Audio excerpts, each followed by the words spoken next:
عزیزان وطن ہم رول ماڈل لیں، ان خواتین سے رول ماڈل ہیں، اور خاتون کا کردار اسلام میں امپورٹنٹ ہے. ہم یہ نہیں کر سکتے خاتون کا کردار نہیں ہے.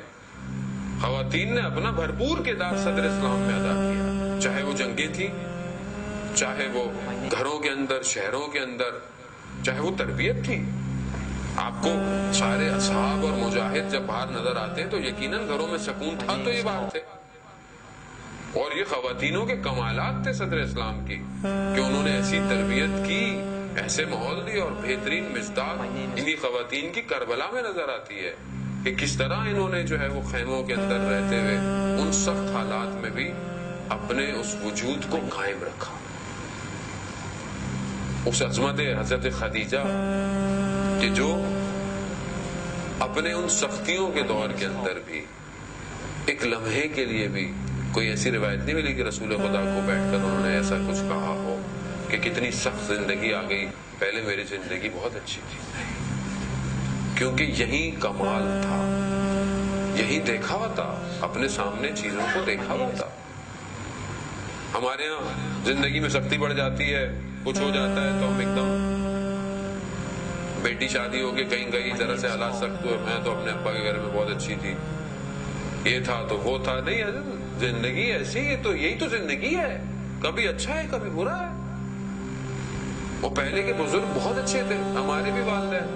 جب بہنوں کی شادی ہو تو بیٹا آپ جنازے گھر پہ آئیں گے، اس سے پہلے گھر نہیں آنا. جب آپ یہ ذہن میں ڈال دیں تو وہ اپنے گھر کو بناتی ہے، بگاڑتی نہیں ہے. جب اسے پتا ہو کہ واپسی کا راستہ کلوز ہے، ابھی تو تھوڑی تھوڑی دیر میں آپ کہتے نہیں بس گھر آ جاؤ گھر آ جاؤ. کتنے میں ابھی ہمارے پاس تو لوگ آتے ہیں، کتنے ایسے کیسز ہیں، کوئی ایسی وجہ نہیں ہے، کچھ ایسی بات نہیں ہے، مگر صرف گھر والوں نے بولا گھر آ جاؤ گھر آ جاؤ گھر آ جاؤ.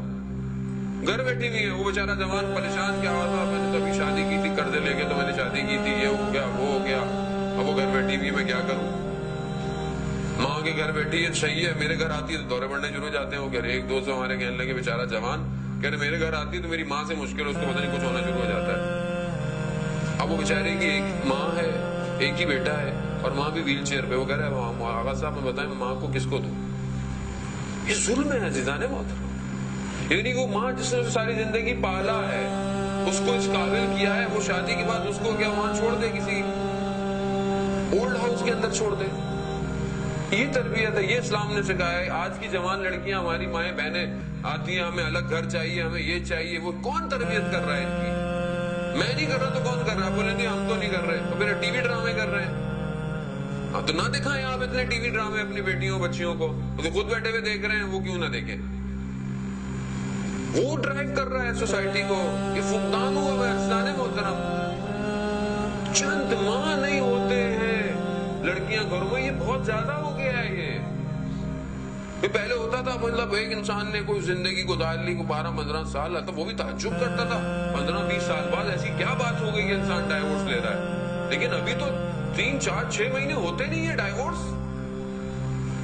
اور وہ ہر چیز وعلیکم السلام، اس چیز ہر چیز کیا ہو گئی، ڈسپوزیبل ہے. وہ لڑکی کو پتا ہے کہ آج 6 مہینے ادھر، وہ کل کہیں اور 6 مہینے، کل کہیں 6 مہینے اور. ہر یہ رشتے ہیں، یہ تربیت ہے، یہ اسلام ہے. کیوں؟ کیونکہ ہم نے اپنے گھروں کے اندر ان خواتین کی سیرتوں کو اجاگر نہیں کیا.